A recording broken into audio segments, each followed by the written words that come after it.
He's going to be back by the morning. This is Mixing It Up, and I'm Barry Ross, and I'm proud to say that we're transitioning into the Metro Detroit Resource Network. Coming to you soon, same time, same station. Metro Detroit Resource Network, because we want to bring it to you live. We're going to bring you all divisions of government, best of restaurants, concerts. You're going to know about everything going on in the city. You're going to know the real deal, not how conventional media wants you to believe, but what's really going on underneath it all. So I bid you a good evening and welcome again. We're coming to you live on TV 33, Comcast 20 in Detroit. We're also online at TV33WHPR.com. You can go to me, BarryRoss.org. You can go on YouTube, RossBD51.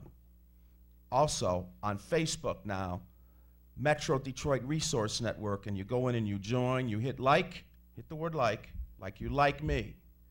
And then you're going to get into the videos, and that's where all my shows are posted. By the way, this show is a community show. This is our show. There's no other station like this in Michigan. It's the only black-owned, African-American true station that broadcasts live TV in Michigan.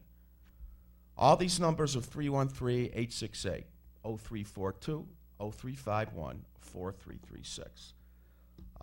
Tonight, again, I'm upset.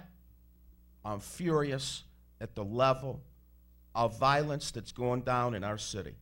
We are now looking at approaching 370 murders since the first of the year in this city. And I don't know what it's going to take. I don't know how many more must die before we realize that our government isn't taking care of business for us. Some of these murders cannot be prevented, but our leadership, as far as I'm concerned, they're punks out here. You heard me. Where are the real men that are supposed to provide the services for our city that we need? We don't even have adequate lighting. Schools. Everything that's gone down in the last couple of years shows me that ain't nobody caring about us in Detroit. Okay? As you know, Minister Shabazz and I speak of Minister Shabazz and I because we are very close associates in the community. And he has 50% of my heart, and he knows it, working for him outside on the streets. We work hand in hand with Crime Stoppers. Crime Stoppers has an 800 number that's toll-free that does not give them your info. No caller ID. Goes into Canada, and it's 800-SPEAK-UP. Tonight, remember in October, a few weeks ago, the cabbie that got murdered in Detroit? His name was Jawan McQueen. I think he was 46, 47 years old. We're going to find out in a minute. I have his wife, his beautiful wife is here with us tonight, Erica McQueen, and I have her very close friend of many years. She's gorgeous to look at, too. I can't wait to get her on the camera, Paulette. And so they're going to be with us in a couple minutes. And tonight, we're going to, I'm dedicating this show to Jawan, and we're going to show some Crime Stoppers footage of what's been going on this year. That's going to be coming on about 20 to 10. I know it's election night, and which is obviously very important. The returns are not going to be in until late. Stay tuned to this show. Also, at about 5 after 10, we have, again, this full month, I have Reverend Maiwa Reynolds. She's from Fellowship Chapel under Wendell Anthony, NAACP president. Maiwa is a teacher. She teaches dance, and she's a reverend, and she's got a very special guest here tonight, so she's going to be on every week. I want you to stay tuned for her, please. Tomorrow night at 8 o'clock, I have another show I've taken out for the month. It's going to be Metro Detroit Resource Network, #2 by the White Boy. You're going to want to watch it. It's online. It's on itswebtv.com, 8 p.m. You cannot see it on TV. itswebtv.com. Um, Let me see, I think that's about, I was going to tell you how dynamic and passionate Reverend Mayowa is, so I forgot, so I just did. And by the way, this show is brought to you by Proposal 6. We want to give you the choice. Too late, you've already voted. We're hoping that Proposal 6 was passed on the yes side, although a few minutes ago we found out 62% people voted on the no side. We want to see you get the choice to decide whether you want a bridge in this city. We don't want to see this damn governor get a damn thing, not a lick of favor coming his way, because he's taking it all away from you. He's taken everything away from the city of Detroit. Everything. Schools, transportation, lighting. Why else would there be 100,000 abandoned homes and nobody's doing a damn thing about it? Except myself and the minister, we boarded up 68 homes, and we're encouraging you to donate to us, because we can't continue to pay for these homes to get taken care of. We paid for many of these homes out of our own pockets. We can go down PayPal and go to the Greater Detroit Restoration Project and send us $5, $10, or $5 million. We're out in the community doing what we say. We don't get on our shows and complain without backing it up. I go on the streets for murder. I go on the streets and board up. I go on the streets and try to get people to join us, and it's a task beyond belief. Do we have a call? Good evening, you're on the air. Yes. Hi, could you speak up, please? Yes. Can you hear me? Yes. All right. As far as, the real estate around here, I know it's bad, but, Detroit is slowly working and getting up on pace and everything. So I believe, everybody falls, but at the end, everybody gets back up. And, Detroit's slowly getting up. The big three did fall, but now they're back up. And I believe real estate is, going to get back up as well. Well, thank you for your call. And I got... So, all these proposals, I believe the proposals are just nothing but extra weight is weighing us down. Yeah, it might bring us money in, but is there a big necessary for having money like that? These proposals are not all about money. There's one proposal where we don't want to see the emergency manager take over the schools. Right. And I just want to say real quick, and I want to get into my first guest, and I appreciate every call. Thank you. My older brother, I got a great quote from him, and I say it all the time. This is a black city and a white downtown. All the money that's going down, that's coming into Detroit, it's only going in downtown Detroit. You don't see too much going down in the neighborhoods. You don't see supermarkets being built. You don't see a lot of commerce in each neighborhood. We got a wig shop, a party store, and a gas station, and a couple other things. So I want to see the neighborhoods come back up, not downtown. Downtown's cool, but most of it's interesting. When you hear about an event going on downtown, most of the people that patronize it are predominantly white. The World Series, the football games, the bars, the clubs. So they're spending all the money downtown, and ain't nobody spending it in the city. But thank you very much for your call. All right. I appreciate it. So right now, I want to present to everybody what I do with Erica McQueen and her friend Paulette. And thank you very much. Is that live? Try it. Hello. Yes. Hi, Erica. Hi. How are you? Good. Thank you very much for coming tonight. My pleasure. And your husband, Juwan, Yes. he was murdered in October. And would you like to tell everybody what kind of, you've been married for 13 years, right? 11. 11 years. Yes. And he left behind 4 children. Yes. And just on October 16th, October the 16th. tell him what happened, to the best of your knowledge. To the best of my knowledge, on October the 16th, he left for work around 3 o'clock, and around 4 or 4:20, allegedly he was robbed by 2 armed robbers and they shot and killed him at a mobile gas station on Connor and Hopper. Now, this was 4:20 in the morning, though. Yes, So he went- 4:20 a.m. So he worked, what would you call that, nights, mornings? He worked early mornings. Ronnie. What kind of man was he? Let's get a little background. He was a family man. He loved church. He also was involved in AA fellowship. He enjoyed fishing. He was just a good guy. He was a really good guy. He would help anybody. Even that day, if they had asked for it, he would have gave them whatever he wanted just to see another day. I have to tell you, I go to AA. I go to AA, go to NA. I might have even seen him in meetings before.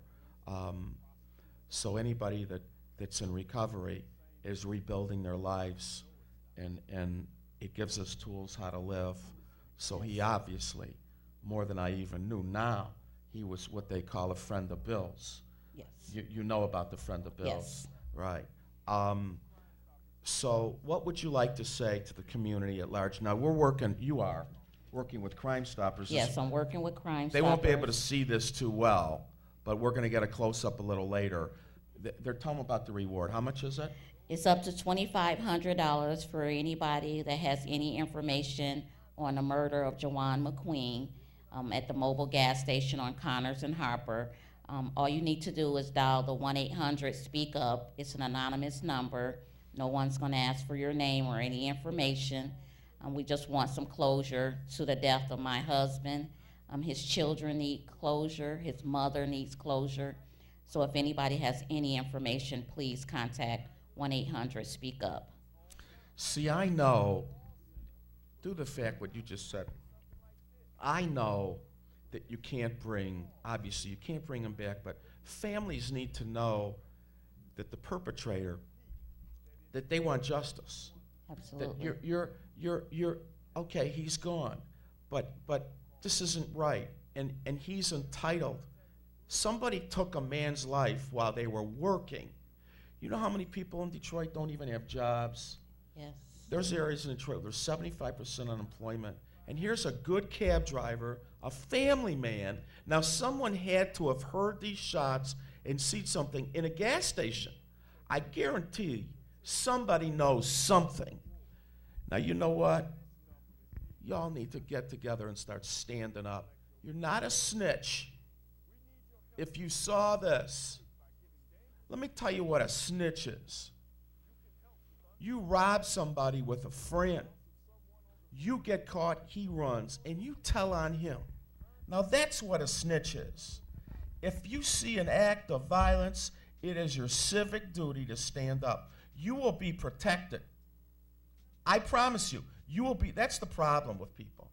They think someone's going to come after them, and I guess for good reason, because what are the police really showing you?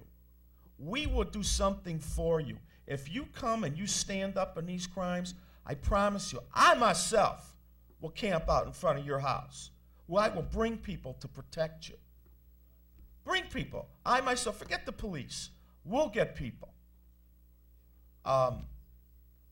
Let's let Paulette, as beautiful as she said, we can't let all this beauty just sit in the corner by itself over here. That's what I'm talking about, Paulette. Thank you for coming. How long you two guys known each other? Wow. Many years? Over 20 years. Wow. Yes. I'm the one who introduced her to Jawan. Oh, my God. Yes, he was a good man. You know, Jawan was sweet. He would give you anything. Let's hear about him. And you know, I'm asking for the community to come together, stand as one. We all need to stand together as one and help with these crimes. I mean, the police can't do it by themselves. You know, you don't take a loved one away from.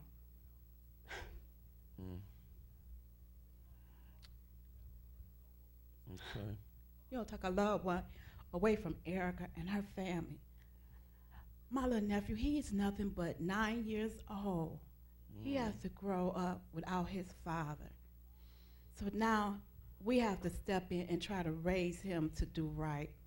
So we are asking, if anyone know anything, please call, because we need closure.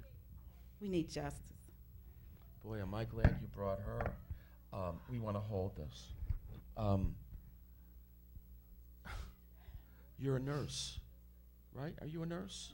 Coordinator, health Tell coordinator. everybody what you do. I'm a health coordinator at St. John's Hospital on Ross. What is a health coordinator? I sit at a desk and I designate patients. I do registration, and it really you run.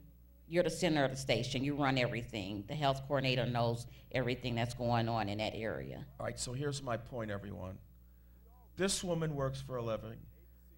This is a good family.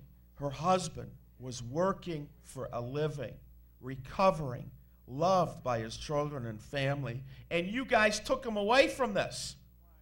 You know what gets me? I'm 61 years old. Paulette couldn't believe this, but I just want to tell you something. When I was a teenager, if someone got robbed, thank you. If someone got robbed, they didn't just have to kill you. Yeah. Today, it doesn't matter if they get what they want. They want to kill you from the rip. They already plan on it. My God. Now, I was talking to Erica, and she tells me that Juwan was the kind of man that anybody could come up to and approach. So he wouldn't think it out of the extraordinary that someone that maybe looked like they didn't have a place to live, or maybe just someone off the street, was a problem to him because he wanted to help them. He'd give them $1 if they asked. So he wasn't on guard. He wasn't watching around his cab. Now, the minister and I and Ronnie here and Gabe and a couple other of us and the supervisor, Ajane, we went to a meeting for the cab drivers about a week after his death. And they are afraid. They want to know what they can do. And they had a self-defense expert come in and give him a little lecture. And he's saying, you shouldn't even let anyone get close to your cab. Right. You need to be watching around. Now he's saying it's now. Yes. Okay? But today, we're living in different times. You can't trust anybody. So, they're coming up with a new thing where they don't want to have cash in their cabs. Yes. They really need to publicize this. You can't just do it.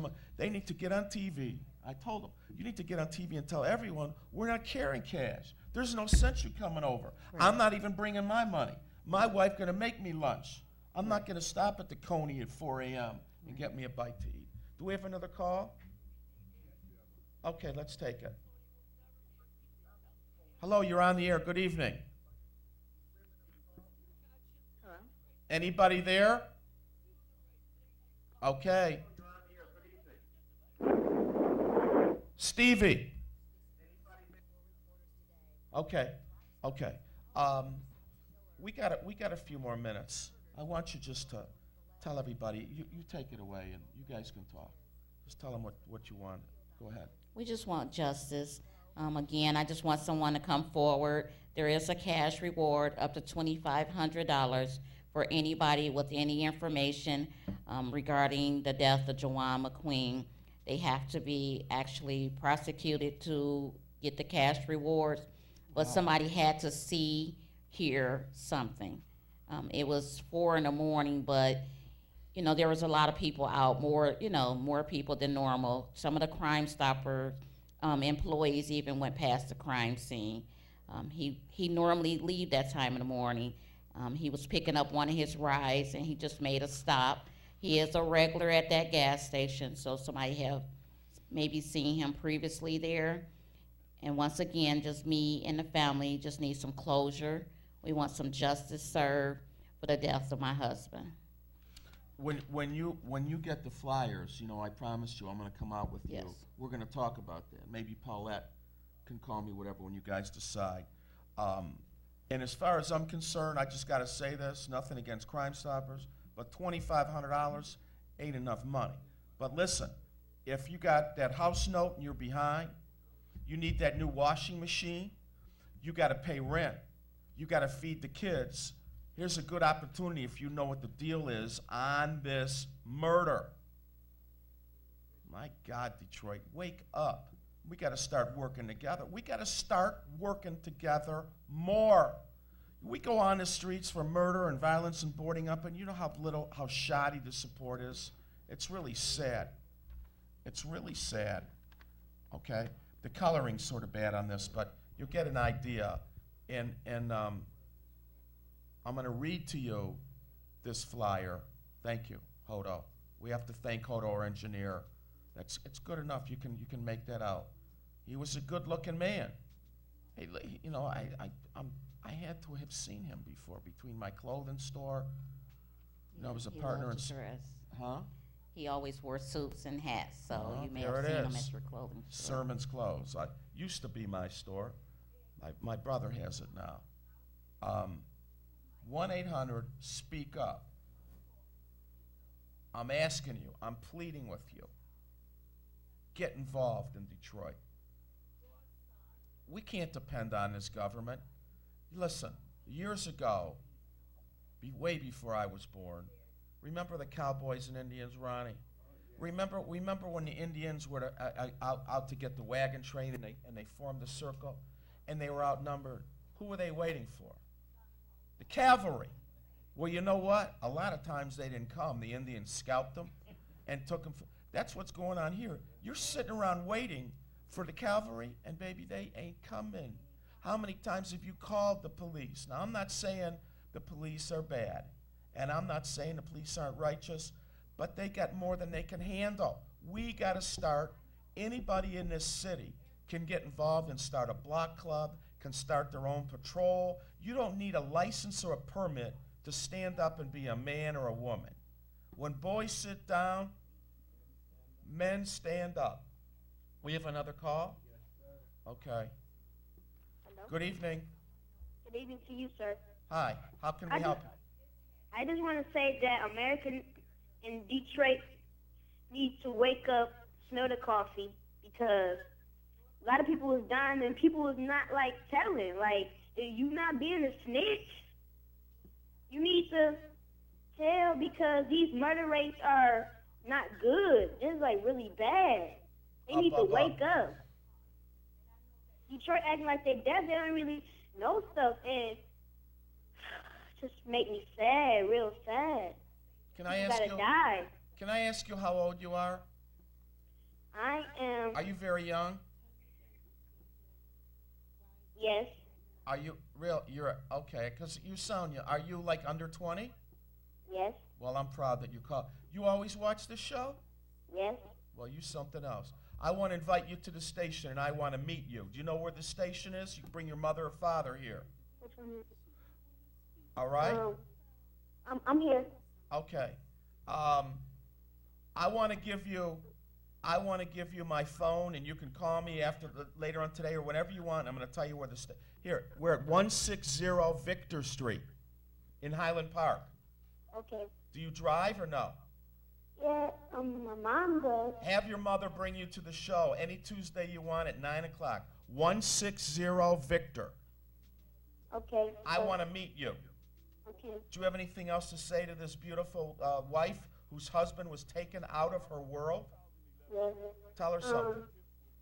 I'm really to see somebody like you going through this. I'm really sad. It's horrible. Like, just keep your head up. Keep your head up. And I know you're going through this, and you just need to go through this. And people just turn this to say, because it's really sad. It's just breaking my heart. All right, you're beautiful. Anything you want to say to This her? is happening. Like, Thank you so much. Just continue to pray for the family's strength, and yes, we will get through this. All right, thank you. We got another call? Let's take it. Yeah. It's like, what's up with all these people on the east side committing all these crimes? It's like so irrelevant. Like, I don't know. It's like so bad on the east side, all these crimes. Police is like on 10s over there. And like, so many prostitutes up and down Michigan, Woodward, you know. I don't know where you live, but there's shootings every part of town. It's I not like the inside. everywhere in Detroit. Yeah, okay. Everywhere in Detroit. About how long ago, I can't remember, when little baby Delrick got shot. You remember that little baby boy? Uh-huh. Do you know on the west side, do you know they stood outside of his house for 15 minutes and never missed a beat and kept unloading into that house, and they walked casually to their car like they were going to McDonald's. So nobody saw anything, nobody heard anything. There's murders here just as much as on the west side as the east side. I So just think there's anybody no part want- of Detroit where murders don't occur. Southwest, east, west. Thank you for your call. Uh-huh.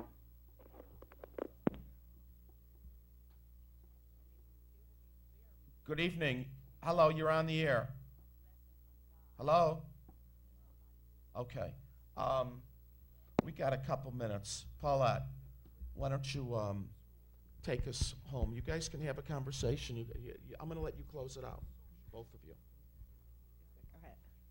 Once again, I just want Hold to it up. say, Hold it up. community, please come together. Let's stand as one. Let's try to stop the crime. The police can't do it by themselves. We need to come as one, as a family, and help stop some of these crimes. It's too many loved ones been taken away from their family, so we need to come together. Once again, if anyone know any information, please give us a call, Crime Stopper a call, so the family can have justice. Thank you. Go ahead. Okay. Good evening, you're on the air. Hello? Hello? Stop picking War up or this. something for it. You know, don't they know that they're gonna die too one of these days? Sir? I don't understand it. You know, they killing people like, if they kill somebody, they gonna live forever. What's the point? There is no point. They don't care about anything. They don't care about their own lives. Yeah, you know, you don't gain nothing from it. You lose. You know, if the youth thought that their lives were precious and they didn't grow up, you know, there's a reason that these young people are doing what they're doing. They didn't have any love in the home. You know, you think about it. If you got both parents in the home and you're getting values going on in the home and they're showing you love, you know, you're probably not going to do this. But I guarantee you, if they did a study of how many of these shootings, if they catch the perpetrators, had both parents in the home that loved them, I bet you it would be very low. Don't you agree? I agree with that. Yeah, so, you know, if you got, first of all, there's not too many men that have been raising these children. A lot of single young women have raised these children, and now it's not too late for us to catch the young babies growing up. You know what I'm saying? Yes, So you we know, got- they're we having got- children so young, so who gonna train who? Well, that's what we got to work on. We got to start all kinds of mentoring programs. There's a lot of good people that are doing good work in this city, and we all got to get together with them. It's I important agree. that we work together. You know, people are sitting around complaining, and that's all they're doing, and they're not doing anything about it. So, anything else you want to say real quick? And we gonna pray for the lady who lost her husband. Thank you. Okay, thank you. Okay, close it out. Erica, this is Erica McQueen. Her husband was murdered October 16th, just last month. Cab driver in Detroit. Good man, hardworking family, 4 children. He was on a stop. Was he going to the ATM machine in the gas station? No. Okay, he was on a stop, on a break at Harper and Connor, and they killed him after they robbed him. Why don't you just close it out, take a minute, and say whatever you want. I just want someone to call 1-800-CRIME-STOPPERS with any information. You may think it's just something little or minor. We still want to hear from you. Just please call 1-800-SPEAK-UP. It's an anonymous number. There is a cash reward, and I'll appreciate it.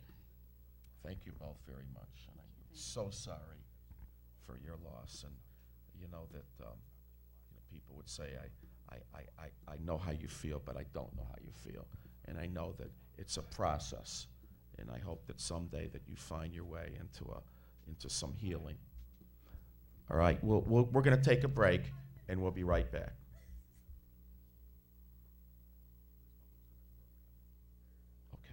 Okay.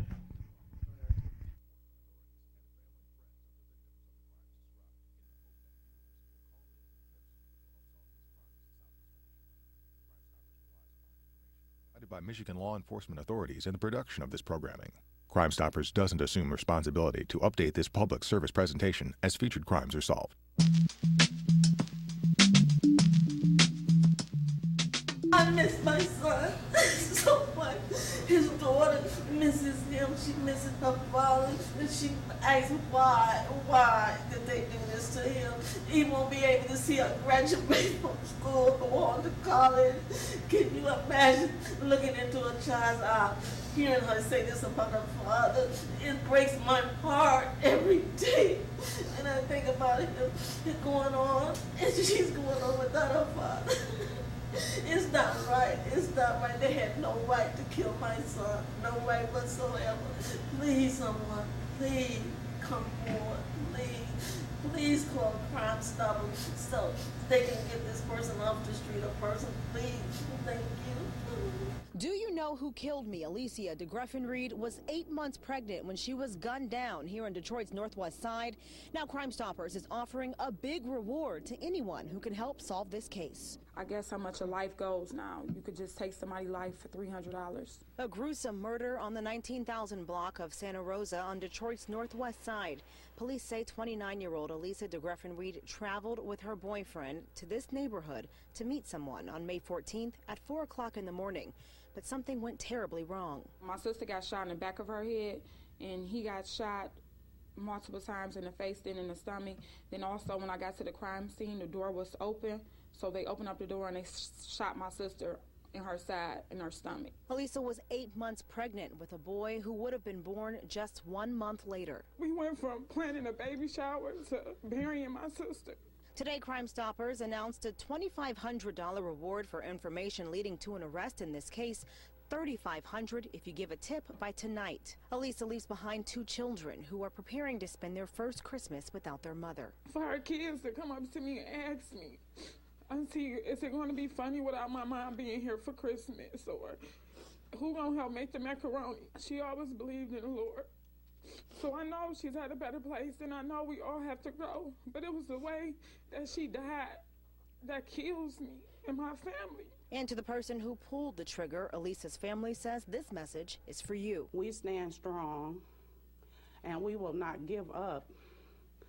We will continue on for as long as it takes. Police say Alicia's boyfriend is not cooperating. He now tells them that he doesn't remember who he was going to meet at 4 o'clock in the morning. Alicia's family now tells me that the boyfriend also asked them to stop calling him. Anyone with information, call Crime Stoppers. That number, 1-800-SPEAK-UP. On Detroit's Northwest Side, Marielle Liu, Fox 2 News. Now that he's not here, it's a void in our family, it's a void in our hearts. We miss him. We talk about him. We cry, we laugh. We had many experiences with him, and we just need some closure in our family.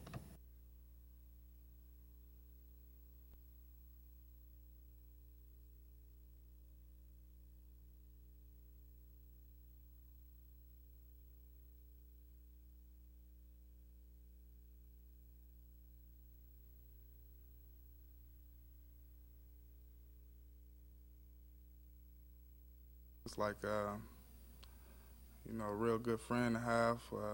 He died trying to save someone else's life, trying to help someone else out. And we just kind of need someone to, come forward and, help us out. This could have happened to anybody. I know the rules of the streets is you see and don't tell. But somewhere, someday, somehow, it has to stop. Someone has seen something, someone has heard something. It's hard sleeping at night, just knowing that he's not there. His laughter, his smile, him being silly, him just being Cody.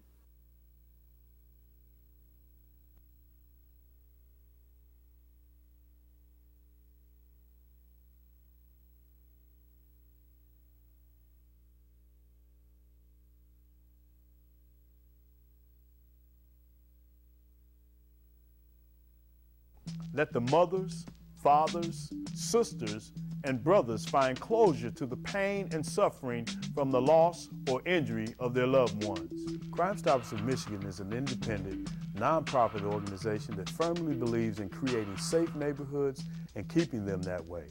We do this by empowering citizens to help with the fight against crime. If you know of anything about a serious crime, call Crime Stoppers today. All calls are absolutely anonymous. Please, I'm begging you, please, someone come forth and give some information that will help bring this case to close for the sake of my family and his son that misses his dad dearly. Are you among those who believe Crime Stoppers is just another branch of the police department, the Department of Corrections, Michigan State Police, or the prosecutor's office? I used to think the same thing. Now I know it's not. Not too long ago, I was sitting right where you are, doing a 20-year bid. When I heard about Crime Stoppers, I knew they only cared about locking people up. I knew Crime Stoppers just wanted someone to snitch. I was certain they didn't care about people who called in tips being found out. Now I know what I didn't know. Crime Stoppers really does go through extreme measures to see to it that those who call in tips remain anonymous. I know because Crime Stoppers gave me, a convicted armed robber, a job, a chance to give back. Now I see how they operate with my own eyes. Even if you try to give your name, the call center located in Canada won't accept it. They will not take your name. For example, in your excitement, you might say, my next door neighbor is the guy you're looking for. He's home now. The call center will leave that out and say something like this. We just received a call stating that the guy you're looking for is at this address. They won't repeat that it's next door to the one who called in the tip. There's no recording, there's no caller ID, there's no contact with police officers, detectives, or prosecutors. It's just you and the call center. The call center, to ensure you are not identified, will provide you only a number so that Crime Stoppers recognizes you when you call again to check on the progress of your tip and to collect your reward.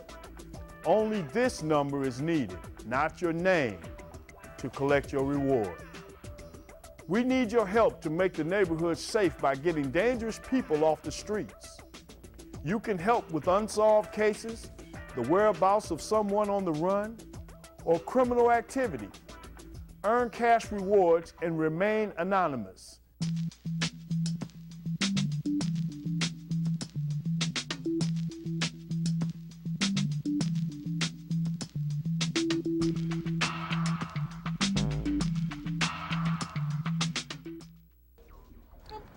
People do the right thing and speak out. Two families. My message to my dad is I love you and I'm never going to give up fighting for you. With a similarly sad story that has their loved ones' pictures on billboards. We'll start with Kareem Camarco. He was murdered here at the store he owned in Ferndale, November 26th of 2010. Still no closure and no telling leads. So Crime Stoppers putting up these billboards. There are two of them in Ferndale, strategically placed in the same area that the crime happened near. A constant reminder to someone who knows something. First of all, I never thought I'd see my dad on a billboard. I think it's eye-catching. You know, someone maybe who knows who did this to my dad will maybe drive by and walk by that billboard and will see my dad's picture and see those words, and maybe it'll get them to say, you know what, I have to do the right thing. Then there's the family of Daryl Smith, who was killed in Detroit on July 12th of 2011. The college student who was home taking care of his mother went out with some friends and was shot in the back. His mother, father, and family friends all hoping this billboard will help bring the killer to justice. Tips have been coming in, so I'm praying that justice be served, because nobody has the right. Nobody has the right to take a life. Mr. Everything, and people don't realize you took a sister, a daughter, a granddaughter, a niece, away from our family. I don't get no. We're back live on TV 33, Comcast 20. Did you know that, any family that lost a loved one, you can take off, as you saw it in the promo, you can lease a billboard, and that's what I would do. If you can afford it, you can put it up on the side of a building on the top of Expressway. Crime Stoppers will get you in touch with the right people to do this. We're not standing up, y'all. We're not getting involved. And I'm not one to just spew words on my show. I go into alleys, I go in abandoned houses. You can ask people about me. So I'm not sitting here lecturing you on what you got to do, because I do it. And, I'm a firm believer that I'd rather see a sermon than to hear one any day. And one should walk with me than rather just show me the way. So, it's like the guy that tells his son, as he's putting dope up his nose, don't be like your daddy, man. Don't do what your daddy doing. You shouldn't be doing this. So, come on. We have to show each other goodness. I believe I have ministers on my show. I'm having 2 coming on here tonight. I believe wholeheartedly in God and prayer, but it must be followed with action. And you want faith? You want to believe in God? Pray for faith, and then step out and do something that shows yourself you're building towards faith. We must convince ourselves of what we believe. I cannot tell myself I'm a worthy, worthwhile person unless I show myself. So how am I going to tell myself I love myself and all I'm doing is dogging myself all day long? You know what I mean? So you got to live. There's an old saying, you can't think your way into good living. You must live your way into good thinking. And that's how you change the mindset. I know, because this boy here had a very, very sick mind for a long time. I got into recovery, and I had to learn from drugs and alcohol. I had to learn how to change my mind. And the way I change it is by doing the right footwork. So again, you want to change your life, you got to show yourself. I am so sick and tired of hearing about women praying for a man and they don't leave their house. Really. Like they say, God says, I sent you the postman, I sent you this man. I'm just making a point. Your prayers got a better chance of being answered if you take part in the action to make them happen. I believe God can work miracles, but he wants you to be a part of the work, of the deed. It's election night, and I pray to God, really, this time I'm serious, that the elections go smooth. Please, please. I just heard that in Ohio, even after they tabulate all the votes, they have, let's say the elections are close, and they have 10 days to validate these ballots. So that means, let's just say that Obama wins, and Romney's coming in. So Romney's lawyers are going to go in and go through all these ballots. They got lawyers just waiting to make this stuff happen. Today, there was, first of all, I hear that somebody in Romney's families has manufactured and owns a lot of voting machines, and I don't know exactly where they are in the country. Now, how does that sound? Today, there was a machine, every time you punched in Obama, it registered Romney. Today, at the Coleman Young's building, municipal building at 1 Woodward, they had one machine, and it kept breaking down, and the people were furious. They had to have the police come out. We heard there was a possible, and I don't know this, a shooting at one voting booth. And our guy Ronnie, our producer, he went out at 8 o'clock this morning, 8 a.m., and finished, Ronnie, it was at 1:30. It was way after 12. 5.5 hours. 5.5 hours. I haven't heard of any specific incidences yet of suppression. of them asking for citizenship papers of those that don't look like they're from this country, what have you. I'd like to open up the phone lines. What is that? I'd like to open up the phone lines and encourage anybody to call in and discuss any proposals you want with me. We're hoping that 6 was passed as a yes. We heard that 62% of it was on the no side.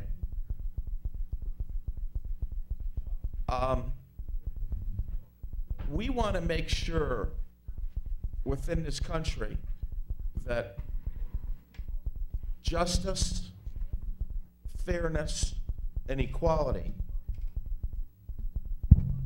is on a continuum. I'll take a break. We fight for those of us for fairness. And unfortunately, fairness is in the eyes. Fairness is in the eyes of the beholder. And you know, I heard that in one of the debates, Romney had Crip notes in his sleeve. And you're not allowed, one of the rules in the debating is you're not allowed to refer to your notes. You know, this ain't school, this ain't an elementary school. We have a call. Let's take the call. Good evening, you're on the air. Hello? Anybody there? Hello? Hi. Hi, I voted at Woodbridge, and there was this Caucasian guy there in a suit. He was considered a challenger. Hello, can you hear me? I hear you, but you're speaking so fast, I couldn't understand what you said. I voted today at Woodbridge, Okay, Martin Luther King, and the Lodge area. okay. There was a guy there, this Caucasian guy in the suit. They say he was a challenger. When he didn't have any ID, he just walked around where people were voting, going from spot to spot. And I said, shouldn't he have some type of ID? So he says, I'm an independent observer. If that's the case, anybody can walk around, come in. Shouldn't they have some type of ID or something? If they're supposed to be a challenger? You're asking me? Yes. First of all, you're watching the show. You see me? Yeah, I'm looking at you right now. All right, what race am I? You're Caucasian. Okay. Was he a white man? Yes, he was. That's what I said. Okay. That to me, outside of the ID, is voter suppression. These men, was he in a suit? Yes, he was in the suit. These he had men, an American flag yeah, on his jacket, his suit jacket, and he walked around. He told the guy when we were putting the ballots in the machine, he said, "Hey, you're not supposed to be looking at the ballots." He was speaking to the man who was standing there as people put their ballots in the machine, and he went around from spot to spot taking down notes. And I said, well, shouldn't you have some type of ID? He said, I'm an independent observer. Where was this? You said on Woodbridge and the 14th-story building where the Jefferson Project used to be at. It's the 14th-story building with the clock right there at Woodbridge. I just want to tell you this. First of all, I commend your courage for even approaching him. And I took his picture on my phone too. All right, in my opinion, he was there to intimidate African American voters. That is the purpose. And they send these men around to have you think twice and scare you and to either not voting or what have you. So he was a perpetrator trying to discourage voters. That is literally the first case I've heard, but I've known of this for quite a while.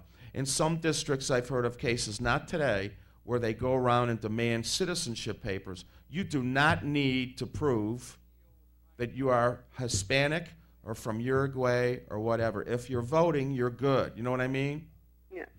So he was a voting intimidator. It was obvious to me. when I asked him, I said, should you have some type of ID? He answered, I'm an independent observer. See, you could have called the police, or you could have called somebody in charge. Was there anyone in charge? Well, I told the people there at the tables who was working the told, said, shouldn't he have some type of ID? And they said, well, I don't know. And that was it. But I did take his picture. Well, he probably had ID. He just didn't feel he needed to show you, like, who are you? Well, the thing is that he walked into the building while we were in line. He walked into the area. No one asked him anything. He had a yellow pad. He just walked around, taking notes, standing behind the people at the table who were assisting the voters. So anybody can just walk into a place. I don't know if it's because he had a suit on or he was Caucasian or what, but nobody asked him anything. Was he a big man? Until I went over there to him and asked him, was he a challenger? He said, well, I'm an independent observer. Was he a tall man? He was, I guess he might have been like 5'9". It's not tall. About 40 years old. Yeah, they figure, in my opinion, a white man were most of the voters there African American? Just about all, except maybe there it is. And it was a very long. I stood in the line there 2.5 hours myself. Yeah, they figure they're going to go in there with a suit on, and who's going to stir up anything with them? They got to be somebody important, which is a myth. Nobody. I wish I would have seen that. Well, he'd have been in trouble with me, I'll tell you. He for sure would have been in trouble with me. I'd have got my bullhorn and yelled at him. All right. Well, I'm just hope Obama wins. Okay, yes, we all do. Show. You know what? I love that show you have also where you go through the city and take films from different parts of the city, little out-of-the-way places and things. I love that show.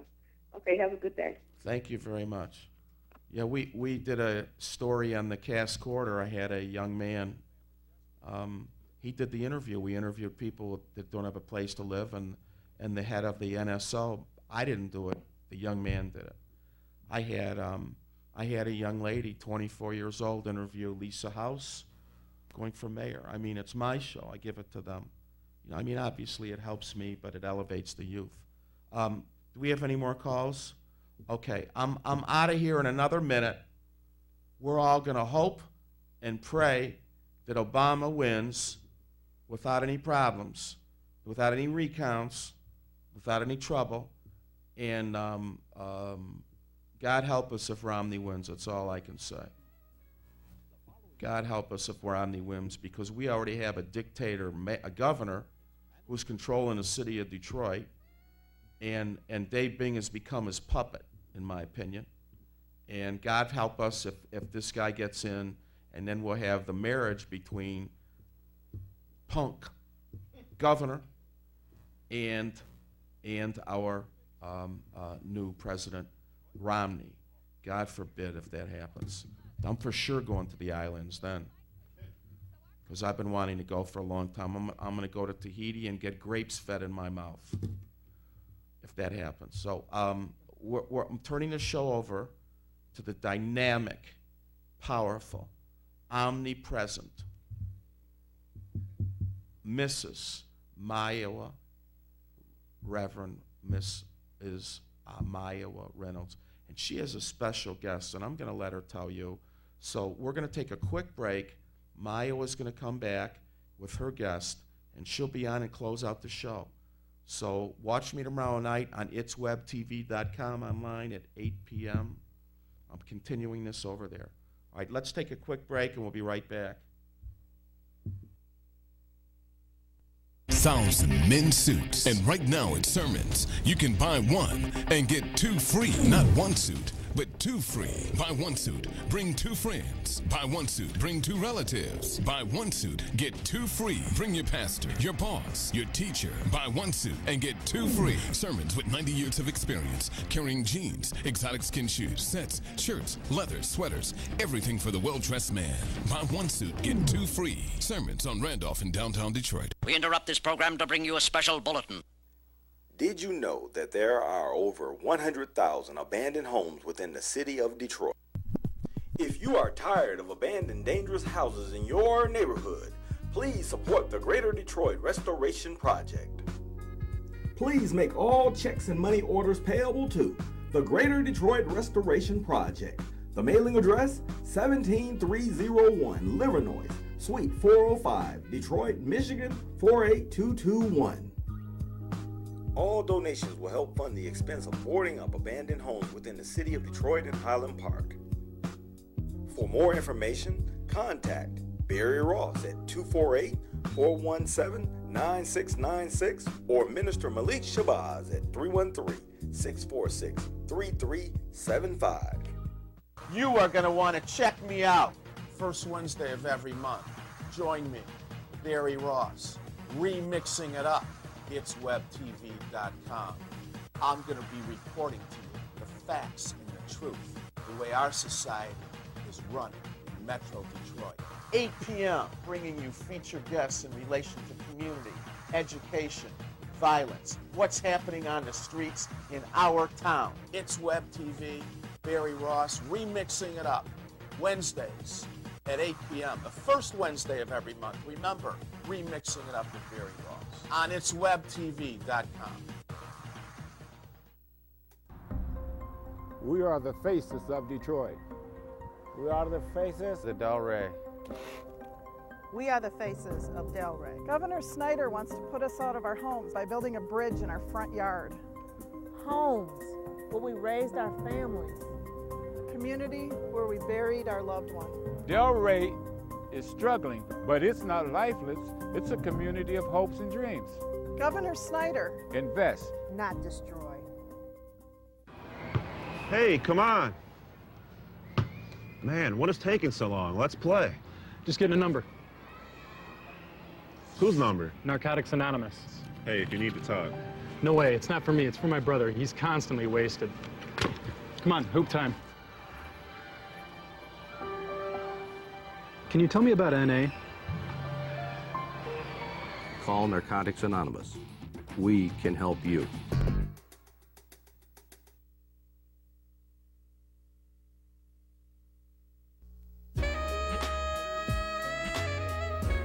The following program does not reflect the views and opinions of Channel 33, its management, or sponsors.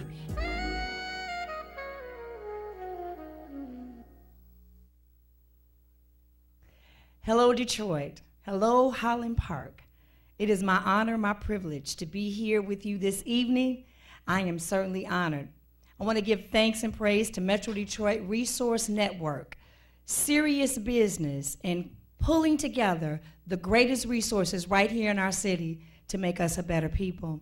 I want to give a special thanks to Barry Ross, my brother in the community, who puts legs and hands to the work of God, who I've met on several occasions as we try to be the peace that we seek, as we've crossed paths because iron sharpens iron, and because you know the Spirit by the Spirit. And so he is my brother in the community, and I thank him for this opportunity. I thank him for seeing something in me and inviting me to be a part of this awesome experience of talking with you. Now, I know tonight is special. Tonight is election night, and everyone has said for the last 3-4 weeks that this will be the greatest election of our lifetime, and they're right. So my prayer is that as we're talking tonight, as we're sharing tonight, it is because you have done what you were supposed to do. You've done the research. You went out and found out what every proposal stood for. You read it thoroughly. You prepared yourself, and you went into that poll. And even though it was like taking an ACT test, you went in prepared, and you checked off those ballots because you want to be in control of your own destiny. It's no longer time for us to sit back and wait for someone else to decide what will happen to us, what will happen to our health, what will happen to our children as far as their education, what will happen as to whether we have access to jobs and health care and retirement. And it is time for us to take control. So I'm sure we're sitting back tonight celebrating that we've had a job well done because we went out and did what we needed to do. When my husband and son went to the polls this morning, my son, who took a bus from Boston to Howard University, because a group of Howard students called Detroit and said, we want to come back home and vote. And so the First Lady of Fellowship Chapel, Monica Anthony, and the director of the Wadsworth Center called the NAACP, and they arranged for them to have a charter bus And they filled that bus up with young people who could only vote in person for the first time. And they came to Detroit, and I saw my baby for about 3 hours. And they were at the polls this morning, and it was a line, and it was beautiful. And so I want to tell you, you're beautiful, Detroit, and you have the power to make a difference. No longer will we allow others to decide for us what our destiny will be. And so it is that I give thanks and praise for tonight. I give thanks and praise to God, Yahweh, Elohim, the Father of Abraham, Isaac, and Jacob, the God who is a God of liberation, justice, and peace, the God who saw fit to send a piece of himself in Jesus, our Lord, who said that whatever you do to the least of these, whoever you feed, whoever you clothe, whoever you visit in prison, whoever you visit in a hospital bed, whatever you do to the least of them, you do it unto me. And so he came that we might be free, that the captives would be set free. I give thanks and praise for the liberation and the hard work of our ancestors who could not vote. We thank God that women are allowed to vote. Women were not allowed to vote. African Americans were not allowed to vote. So there were people who stood up, who didn't say it's okay. They took a chance. And we have to continue to say when something is unjust and wrong, and we have to stand up for injustice. And so we thank God for those ancestors who risked their lives, who walked, who marched, who prayed, who ran off flyers, who cooked chicken dinners and fed the preachers, who were talking to the people, to having the church house as a meeting place where we can organize. And we must remember that no matter who gets in office, we must remain organized. We must have our voices heard by organizing and stepping up to the plate. So I give thanks to my ancestors. I want to be a living libation for them, to pour my life out as an example of what gratitude I have in my heart for all they've done, and that I know that I'm not just going to rest on their work. I'm not just going to take advantage of houses that I did not build and drink from wells I did not dig, but I'm going to make a difference for someone else. So I want to tell you that what I'm about is ministry, education, and the arts. And those are some of the things that we're going to talk about on this show: ministry, education, and the arts. And I thank God that those three are bound together in me. Detroit, you are a great city built by a mighty river. I've prayed for you for a long time. I am you. I'm a part of you. We speak to one another. We love one another. We have everything that we need. We gave the world, we industrialized the world. We gave the world music and art and culture. We gave the world preachers and teachers and innovators and scientists. And our children are watching. They want to know what we will teach them. See, parents, you are the child's first teacher. And so whether you read stories to them at night or whether you curse in front of them, they're always learning. They're always learning. So whether we decide to be peaceful in our relationships as men and women, to stand before the children as what they want to become, or whether we fuss and fight and argue, they're always watching. And so we must live our lives in such a way that the children are watching. So it's time, my brothers and my sisters, it's time to get up. It's time to stand up. It's time to speak up. It's time to stop, look, and listen. It's time to think before we act. It's time to love. It's time to live healthy and whole. It's time to be at peace, to be the peace that we seek. It's time to be the love that we desire and be the prosperity that we wish for, because you have all that you need in the house. It's all in the house. My condolences to the sisters who were here earlier. And I want to introduce a very dear friend of mine who's transforming the city of Highland Park. See, I knew better than to come to WHPR in Highland Park and not consult with those who are moving and shaking right here in Highland Park, making a difference every day with their very lives. So she happens to be my dear sister and my friend, one of my prayer warriors. When it get real tough and stanky and toe out the frame and you just want to fall on your face, you got to have a sister who will come and wipe your tears and pick you up off the ground and say, go head on, baby, you can make it. So I want to introduce to you Shamayim Shu Harris, who is the founder and developer of the Moon Ministry, which she will explain to us what that means. The Moon Ministry, a nurturance center right here in the city of Highland Park on Avalon Street. She's going to talk to you about the Jacoby Raw Park, which she had a loss, a tragic loss in her life, in her family, here in Highland Park by a hit-and-run driver. But she took that pain and she's transformed it into beauty. And so I want to let you know that even if you're in pain right now, God can give you the courage to transform that pain into beauty. We do not have to wallow in our pain. And so she's going to tell us about the Jacoby Robb Park that you could come and visit and sit on the bench and be a part of the peace movement right here in Highland Park. Shamaim Shu Harris. Hey, Shu, how you doing? Girl, how you doing? Greetings to everyone. Thank you for this opportunity to just come and share this time and just express some love and spread love, and it's just so wonderful, and I appreciate you, and thank you, Mr. Ross, for providing this space to do so. So, tell us about the Moon Ministry. What does that mean, and how does that affect the lives of women and therefore the community? The Moon Ministry was founded in 2001. And actually, it's started when I was doing moon services. And the moon has everything to do with the feminine energy. It has everything to do with the woman. It has everything to do with the way that the water flows. It has to do with intuition. It has to do with feelings. And so basically, we wanted to start a program to support and empower women and to let them know how important the feminine force is on the planet and to heal the feminine force on the planet to move forward as humanity. Yes, because Queen Afua says to heal a woman is to heal a nation. That's correct. And so we know that our community as African Americans here in the United States, whether we were enslaved or free, that we have struggled against many atrocities. And it seems that over the last 30 years, when our community was first introduced to crack cocaine, that it seemed that it put a hit on women. Mm-hmm. And once we put a hit on women, it seemed like the community just fell apart because, see, we've been through enslavement, we've been through Jim Crow, Reconstruction, but the woman was always a strong force of spiritual fortitude who held her family together. And I just want to say this real quick. I'm tired of preachers talking about what family is.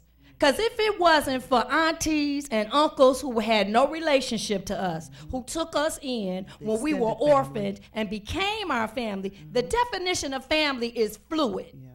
And how dare we now try to exclude others from being family when if it wasn't for people who just saw us with no shoes and no clothes and took us into their houses and took care of us and raised us, we wouldn't be where we are today. But back to the feminine energy. How is it that the Moon Ministry helps to empower women and not to dominate the community, but that we would have reciprocity and balance? Well, one of the ways that the Moon Ministry does it, we have a program called On This Day I Will Marry My Soul. And we also have a program for young sisters called Young Goddess Incorporated, YGI. And basically, they're Rights of Divinity programs for women and for girls. It helps to uplift them. It gives them knowledge, wisdom, and understanding of who they are, where they come from, the importance of their beings, why they're here on the planet, and the work that they're supposed to do as a woman, as the feminine energy, which is to bring back balance and equilibrium on the planet and for humanity. So we do it through those programs. On This Day I Will Marry My Soul is a one-year program. We use several books, Louise Hay book, Heal Thyself. Queen Afua's book. Yes. We use that, Sacred Woman. We go through all the 9 gateways. It's a year-long process that basically I came up with because I needed a healing. And so basically I invited other sisters to join in with it, and we did it for a year. We had a big ceremony on the full moon. We wore blue and silver. It was very nice. Actually, I believe you were one of the first people to be there to help ritualize the event, which was very wonderful. We have show them how to do sacred spaces, different classes on eating healthy, how to be community activists, entrepreneurs. All of this stuff was learned through the programs for the women and for the girls. What I really appreciate about what you do with the women and the girls with this year-long program is that you create a sense of stability and self-sufficiency so that we can stop looking outside of ourselves for validation, stop looking outside of ourselves for prosperity, stop looking outside of ourselves for whatever it is that we need and look within and find the value of who we are to be healers, to be strengthened in our community, to be models for children, and to show young women the way of beauty, because they are inundated with images of beauty, with what they call it beauty, with images that are counterproductive or counterintuitive to who they are, and they spend all the money and time trying to be those things, and it's like chasing a high that they can never get, when if they just turn the mirror in on yourself, you will see that you are beautiful. You are worthy of respect and love. And that's what I really appreciate about being a part of the ritual and the ceremony, is that these women have worked for a year.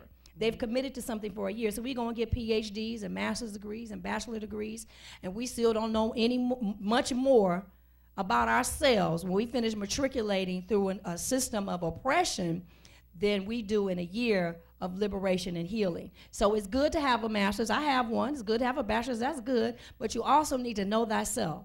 That's written on the walls in ancient Egypt, which we refer to as Kemet. Know thyself. And a lot of our problems come from not knowing ourselves and trying to be something that we're not. So what else does the Moon Ministry? There's other things that you do. And what I want to focus on with ministers that are coming here on this opportunity that I have is that we have the mega churches. You know, I happen to minister at one. That's fine. That's good.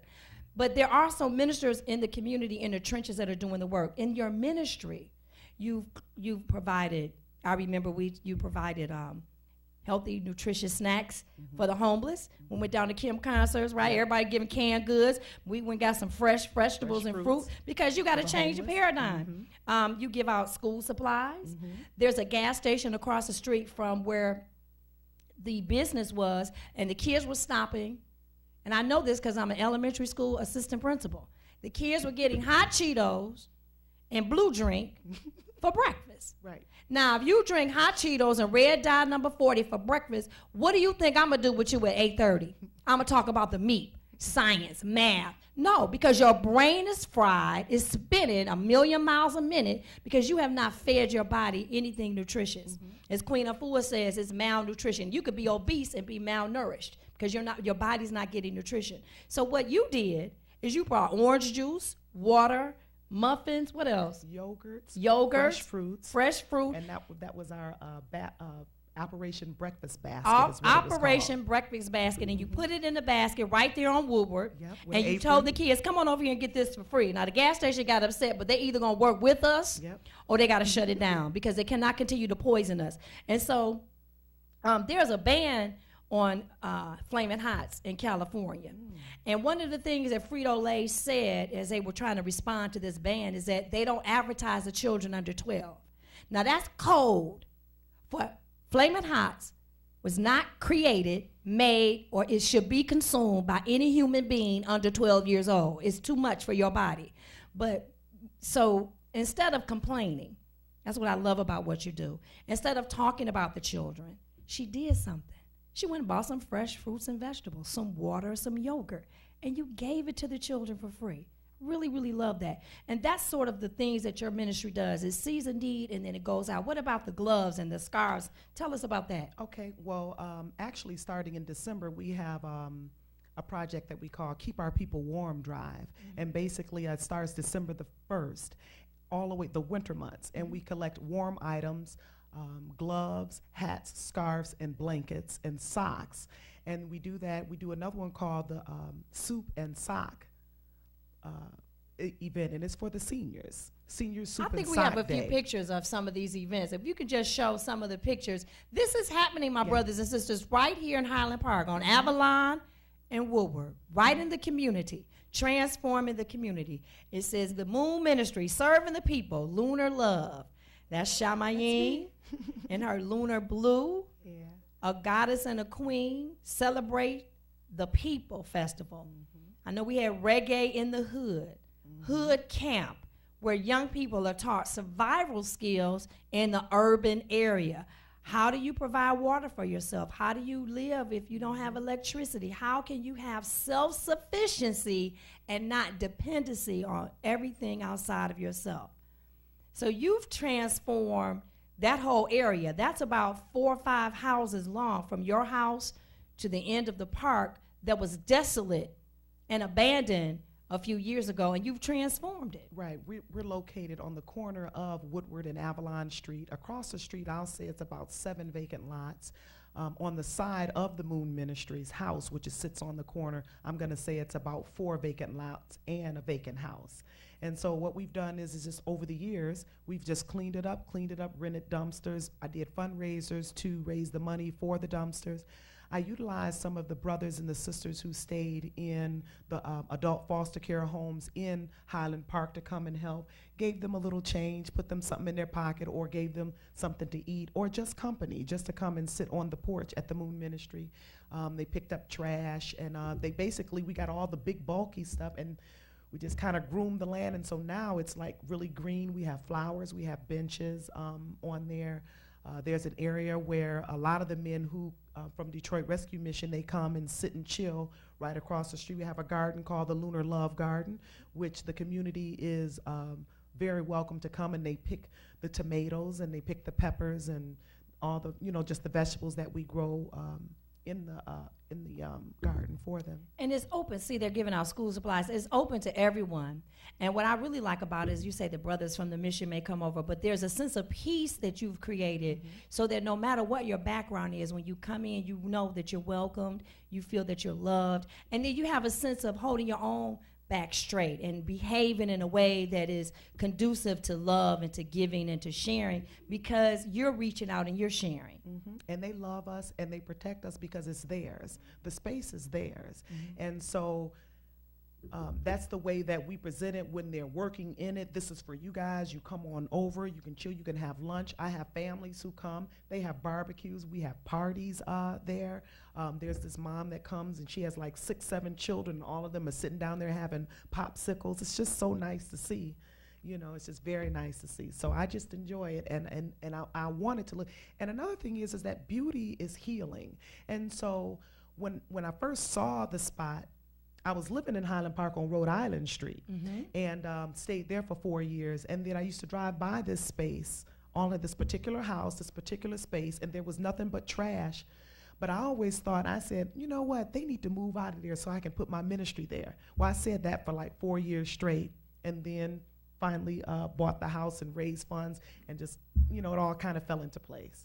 That is really awesome. So I know you have a saying that you want to transform the community one house at a time, one block at a time. You've certainly made a positive impact right here in Highland Park, just being who you are. I've known you for many years, and I know that you are a person of integrity and commitment, and your commitment is for the people. I know you even ran for a city council here in Highland Park. You were quite successful, and you've created great relationships. And I think what the people saw mostly about you is that you are not a politician for being a politician, but you're a community organizer. And if politics is an avenue to organize a community, so be it. But guess what? Even if you weren't elected, you still organize a community. You still make it beautiful. You still enhance every place you touch. Like the saying in the Nguzo Saba, to have Kaumba is to make everything more beautiful than when you inherited it. So I notice that wherever you go, when you leave, it is more beautiful. It is more beneficial. And for that, I'm grateful that you are in my life, and that I support the work of the Moon Ministry, and your ministry in particular in Highland Park. And it's not limited to Highland Park, but it begins here, because all ministry should begin at home. And so your home is where your ministry is, and that community that you've transformed. So next I want to talk about motivation. Earlier when we were here, the young ladies were talking about loss and the devastation of loss, and how sometimes it can be devastating, and it takes real ministry and it takes a real God to pull us through.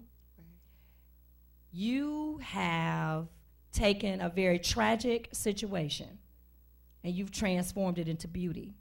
And I want to know, I've been on this path with you, but I want you to talk to the people. I want you to show the other clip.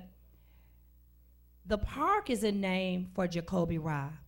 And Jacoby Ra was a bright and beautiful, genius child. Yes, he was. Who at 2 years old was involved in a hit-and-run accident.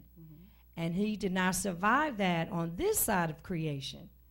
But his life and his legacy will continue to live on in the work that you do for the community. I'd like for you to talk about how that transformed your life. Wow, that was really, really something. Jacoby Ra Harris came here on the planet, arrived on the planet August the 17th, 2005, on Marcus Garvey's birthday. So he was already a star when he came up here. He was 10 pounds and 2 ounces when he was born. He was like the star of the whole floor at Beaumont Hospital. It was really something. And so when he was 2 years, 1 month, and 6 days old, he was hit by a car on Rhode Island Street here in Highland Park, crossing the street with his bigger brother, Chinyelu. And that right there, it really, really changed my life. I could only say that it helped me to, and it was real bittersweet, it helped me to live more. It helped me to give myself more. And what I did was I had a choice, because you know you can go either way with those kind of things. You can either go downhill, or you could move upward with the energy.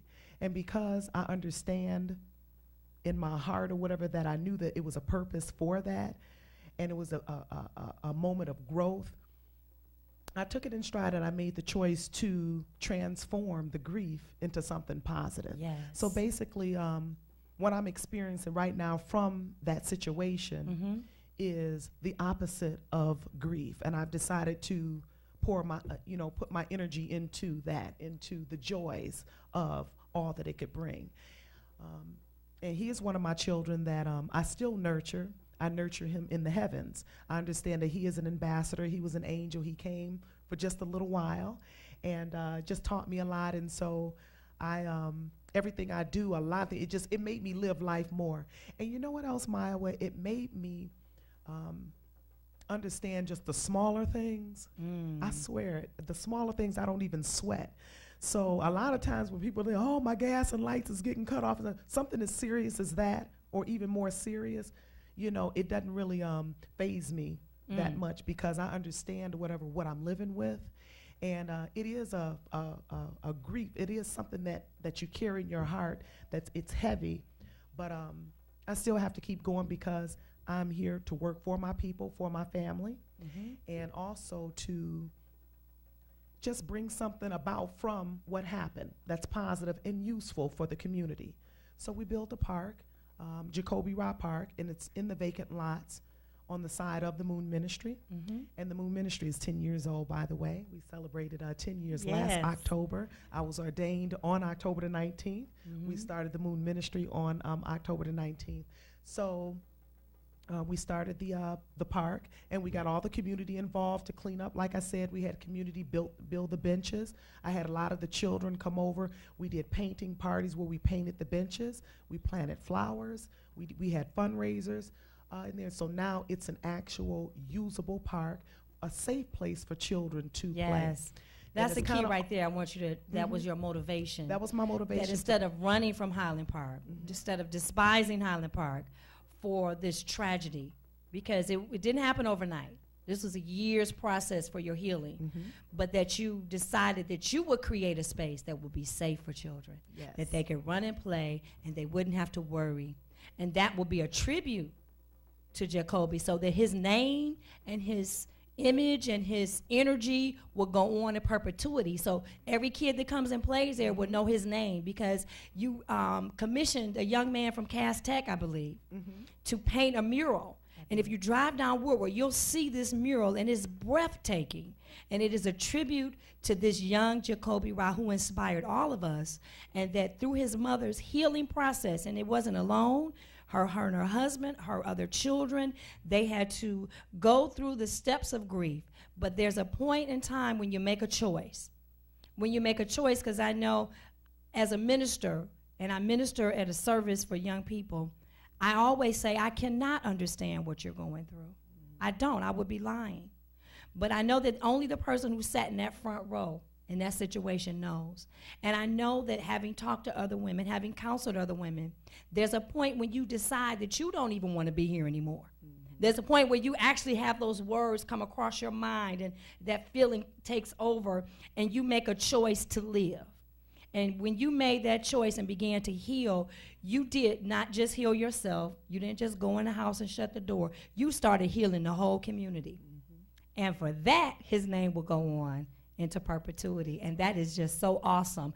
And to me, that's what ministry is about. It's about taking what God gives us and making something beautiful, because we have the strength, the power, and the fortitude to do so. And nothing is forever. And so it should also teach us to be precious and to treat every person that we love with care. And for those people who despise us, to learn how to forgive them and pray for them. For those people who are trying to block us, to use them as a footstool to keep it moving instead of staying stuck, that we can move forward for what is good and what is right. Because we do live in a just world. I know the news media will try to convince us differently. We eat such a bitter plate of madness and mayhem and destruction, but we need to change our diet. We need to go on a fast, and we need to start eating what's good for us. And so I thank Minister Shamayim Shu Harris and the Black Man and all your beautiful children, because it takes someone special to support a woman in ministry. And there have been women in ministry since Deborah was a judge under the tree of Deborah for the Israelite people. And so since that time, women have taken leadership. And so I'm going to end on that note. You know, we talk about what's going on in Detroit, and my mom mentioned something today, and, you know, maybe it's time that we cultivate a woman leader. Maybe it's time. I know that in the Hebrew Bible, when Deborah went and prophesied to Barak and told him it was time for him to take over the King Jabin, he said, well, I'll go if you go. And then she had to come back and say, well, we'll go together, but the kingdom will be delivered into the hands of a woman. Maybe it's time for a woman to rise up and to take her rightful place as a leader in this great city built by a mighty river. But in the meantime, come on over to the Moon Ministry and get your healing. You get shea butter, incense, whatever you need to make your body beautiful, to make your environment beautiful. And when you do that, you transform the community, one person at a time, one house at a time, one block at a time, because we are meant to be beautiful and great. And as Jacoby Ross, namesake in the spiritual realm, having the birthday of the Honorable Marcus Garvey, who was a minister, who said, up ye mighty race, accomplish what you will. I will see you in the whirlwind. And so it has been my pleasure. I want to thank my brother, Barry. I want to thank Shamayim for joining me. I look forward to this opportunity that I have been given by someone who saw something in me and gave me this chance, that I'll be with you, joining you every week.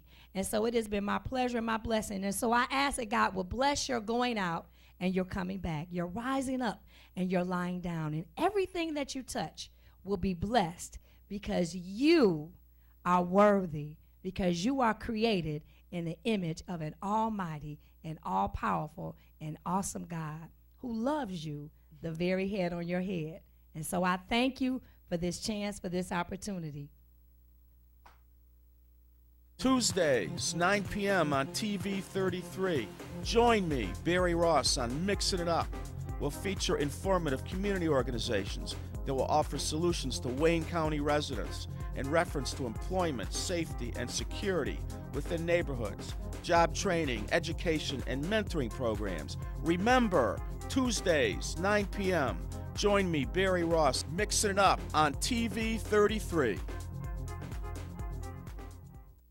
1,000 men's suits. And right now at Sermons, you can buy one and get two free. Not one suit, but two free. Buy one suit, bring two friends. Buy one suit, bring two relatives. Buy one suit, get two free. Bring your pastor, your boss, your teacher. Buy one suit and get two free. Sermons with 90 years of experience, carrying jeans, exotic skin shoes, sets, shirts, leather, sweaters, everything for the well-dressed man.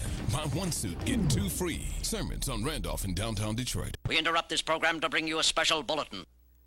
Did you know that there are over 100,000 abandoned homes within the city of Detroit?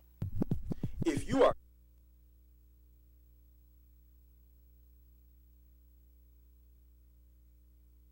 tired of abandoned dangerous houses in your neighborhood, please support the Greater Detroit Restoration Project. Please make all checks and money orders payable to the Greater Detroit Restoration Project. The mailing address, 17301 Livernois, Suite 405, Detroit, Michigan, 48221. All donations will help fund the expense of boarding up abandoned homes within the city of Detroit and Highland Park. For more information, contact Barry Ross at 248-417-9696 or Minister Malik Shabazz at 313-646-3375.